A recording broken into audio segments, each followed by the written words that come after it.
नमस्कार साथियों, मेरे YouTube चैनल पर शिक्षा विभाग से संबंधित नवीनतम अपडेट्स पाने के लिए सब्सक्राइब कीजिए, बेल आइकन को प्रेस कीजिए और ऑल नोटिफिकेशन को ऑन करके रखें, जिससे नवीनतम अपडेट्स आपके मोबाइल पर तुरंत मिल सके।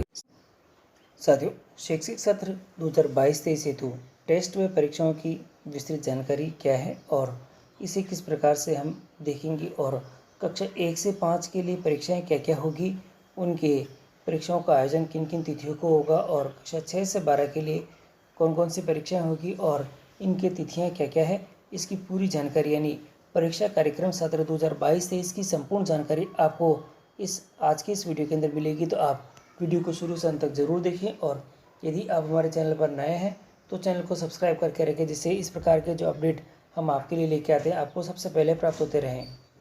साथियों, शैक्षिक सत्र 2022-23 के परीक्षाओं के आयोजन के संबंध में हमें शिविर पंचांग देखना होगा और शिक्षा विभाग राजस्थान सरकार का पंचांग 2022-23 आपकी स्क्रीन के ऊपर दिखाई दे रहा है और इसके अंदर जो मूल्यांकन प्रक्रिया है वह सेक्शन हमें देखना होगा कि उसके अंदर क्या दिशा निर्देश हमें दे रखे हैं। तो मैं आपको दिखा देता हूँ कि मूल्यांकन प्रक्रिया के अंदर जो हमें परीक्षाओं के आयोजन के संबंध में दिशा निर्देश दे रखे थे वे क्या हैं। तो ये देखिएगा, मूल्यांकन और परीक्षा के संबंध में ये दिशा निर्देश आपके सामने नज़र आ रहा है। यहाँ देखिएगा, कक्षा 6 से 12 की साथियों परख है अर्धवार्षिक परीक्षा और वार्षिक परीक्षा और पूरक परीक्षाएं, यानी पहले परख है, फिर अर्धवार्षिक परीक्षा है, फिर वार्षिक है और जो वार्षिक परीक्षाओं के बाद में बच्चों के यदि किसी सब्जेक्ट नंबर कम आते हैं तो पूरक परीक्षाओं का आयोजन भी किया जाएगा। और कक्षा 8 की प्रारंभिक शिक्षा पूर्णता प्रमाण परीक्षा तथा कक्षा 5 की प्राथमिक शिक्षा अधिगम स्तर मूल्यांकन परीक्षा जो शिक्षा निदेशालय एवं कक्षा 10 व 12 में वार्षिक परीक्षा के स्थान पर माध्यमिक शिक्षा बोर्ड राजस्थान अजमेर द्वारा परीक्षा ली जाएगी और इस पंचांग के अनुसार संपन्न की जाएगी।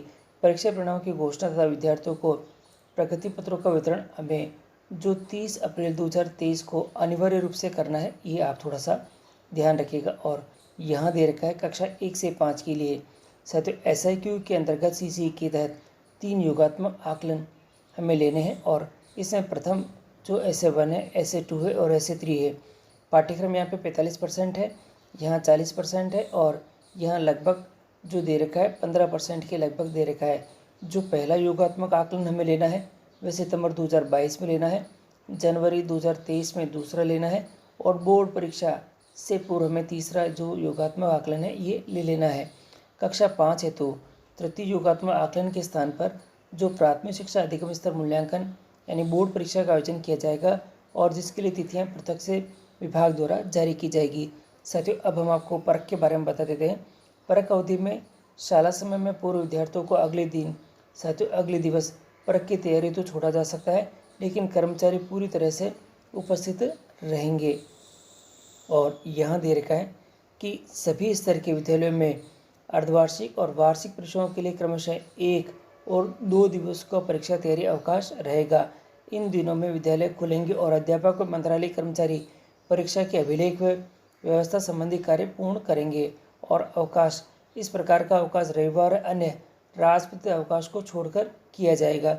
साथियों, यहाँ दे रखा है माध्यमिक शिक्षा राजस्थान अजमेर द्वारा आयोजित कक्षा 10 व 12 की परीक्षा में प्रविष्ट होने वाले विद्यार्थियों हेतु 14 दिवस का परीक्षा पूर्व तैयारी अवकाश रहेगा। तो थोड़ा ध्यान रखिएगा कि कक्षा 10 और 12 के लिए जो 14 दिवस पूर्व तैयारी अवकाश रहता है और उक्त अवधि में विद्यार्थियों के आवश्यकता अनुसार विशेष कक्षाओं का आयोजन भी हम कर सकते हैं। SIQ और CCE संचालित समस्त विद्यालयों में जो प्रारंभिक प्रक्रिया से मूल्यांकन न होकर सतत व व्यापक मूल्यांकन प्रक्रिया से ही मूल्यांकन किया जाएगा। विशेष आवश्यकता वाले बालक बालिकाओं को नियमित मूल्यांकन प्रक्रिया के संबंध में राजस्थान सरकार के जो आदेश है वह उसकी पालना में करनी है। और पूरक परीक्षा के बारे में दिखा रखा है और ये नो बैक डे भी है। और अब जो परीक्षाओं का आयोजन हमें करना है, यानी ये तो कंप्लीट हो चुका है कि अब हमें कक्षा 1 से 5 के लिए 3 योगात्मक आकलन लेने हैं, जिनकी तिथियां मैंने आपको बता दी है। और कक्षा 6 से 12 के लिए प्रथम परख है साथियों, द्वितीय परख है और तृतीय परख है, 3 परख है। अर्धवार्षिक परीक्षा का आयोजन हमें करना है। यहाँ बिल्कुल क्लियर हो चुका है कि कक्षा 6 से 12 के लिए पृथक अर्धवार्षिक परीक्षा और वार्षिक परीक्षाओं के आयोजन हमें करने हैं। और जो कक्षा 1 से 5 है उनके 3 योगात्मक आकलन हैं और इनकी तिथियां आपकी स्क्रीन के ऊपर यहाँ पे दिखाई दे रही है। अब मैं आपको शिविर पंचांग के अनुसार जो तिथियां हैं और जो हमें टेस्टों के लिए परख यानी परखों का आयोजन हम करेंगे तो उन परख के आयोजन के लिए तिथियां हैं। आप यहाँ देखिएगा, जो प्रथम परख का आयोजन हमें करना है उसकी तिथि यहाँ पे बिल्कुल दे रखी है कि कक्षा 6 से 12 के लिए जो प्रथम परख है वह 22 से 24 अगस्त के बीच में हमें आयोजित करनी है। और ये बिल्कुल स्क्रीन पे दिखाई दे रहा है कि जो पहली परख की तिथि है ये है, और इसी के साथ ही जो दूसरे जो हमें करनी है ये देखिएगा। पहले मैं यहाँ पे आपको दिखा देता हूँ कि ऐसे 1 का आयोजन भी हमें यहाँ पे करना है, और ऐसे 1 के आयोजन के लिए यहाँ पे अलग से दे रखा है कि यहाँ आप देखें ये नोट दे रखा है, प्रथम योगात्मक आकलन का आयोजन CCSI के विद्यालयों के अंदर माह के अंतिम सप्ताह में यहाँ पे आपको करना है।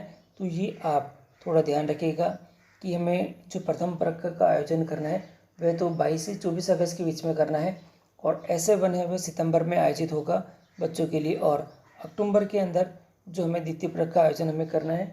और द्वितीय परख के आयोजन के लिए जो तिथियां यहाँ पे दे रखी है ये देखिएगा, 10 से 12 अक्टूबर दिखाई दे रहा है, और 10 से 12 अक्टूबर के मध्य में हमें ये जो परीक्षा का आयोजन में द्वितीय परख का आयोजन हमें करना है।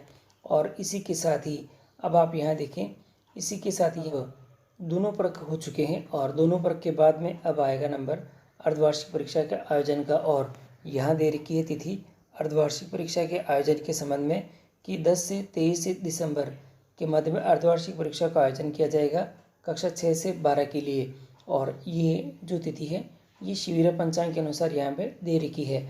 और जनवरी महीने के अंदर आप देखिए यहाँ पे तो हमें ऐसे 2 का आयोजन हमें करना है। तो ऐसे 2 का आयोजन करने के लिए द्वितीय योगात्मक आकलन है जो कक्षा 1 से 5 के विद्यार्थियों के लिए होता है, और CCSI के संचालित विद्यालयों के अंदर है, और माह के अंतिम सप्ताह के अंदर ये आयोजित होगा। साथियों, कक्षा 6 से 12 के लिए दोनों परख हो चुकी है, अर्धवार्षिक परीक्षा हो चुकी है। कक्षा 1 से 5 के लिए दोनों योगात्मक आकलनों की तिथियां आपके सामने यहाँ पे आ चुकी है। और इसके बाद अब आएगा हमारे पास में जो तृतीय परख का आयोजन करने के लिए, और तृतीय परख का आयोजन हमें फरवरी माह के अंदर में करना है। और फरवरी माह के लिए जो तिथियां यहाँ पे दे रखी है आप यहाँ देखें, जो तृतीय परख का आयोजन करना है वह 20 से 22 जो फरवरी है उसके बीच में हमें यहाँ पे करना है, और तृतीय परख का आयोजन यहाँ पे होगा। और इसी के साथ ही हमें इसके बाद जो मार्च महीना दे रखा है, मार्च और अप्रैल के अंदर, तो आप थोड़ा ये ध्यान रखिएगा कि हमें जो ऐसे 3 का आयोजन हमें करना है SIQ विद्यालयों के अंदर, उसके बारे में यहाँ पे दिखा रखा है कि वार्षिक परीक्षा के आयोजन तो आपको यहाँ पे करना होगा अप्रैल के अंदर, 6 से 25 अप्रैल के अंदर। और इसी के अंदर यहाँ पे कक्षा 1 से 4 के लिए, साथियों कक्षा 1 से 4 के लिए योगात्मक आकलन होगा, क्योंकि कक्षा 5 के विद्यार्थी बोर्ड की परीक्षाओं के अंदर बैठेंगे, और जो कि प्राथमिक शिक्षा अधिगम स्तर मूल्यांकन परीक्षा है वह उनके लिए होगी। और इसकी तिथियाँ आपको विभाग के द्वारा जारी कर दी जाएगी। और कक्षा 1 से 4 के लिए तृतीय योगात्मक आकलन होगा, और उक्त मूल्यांकन परीक्षा से पूर्व हमें यहाँ पे लेना होगा। तो ये सभी आपके स्क्रीन के ऊपर मैंने आपको दिखा दी है कि आपको परीक्षाओं का आयोजन किस प्रकार से करना है। तो एक बार हम वापस थोड़ा रिकॉल कर लेते हैं।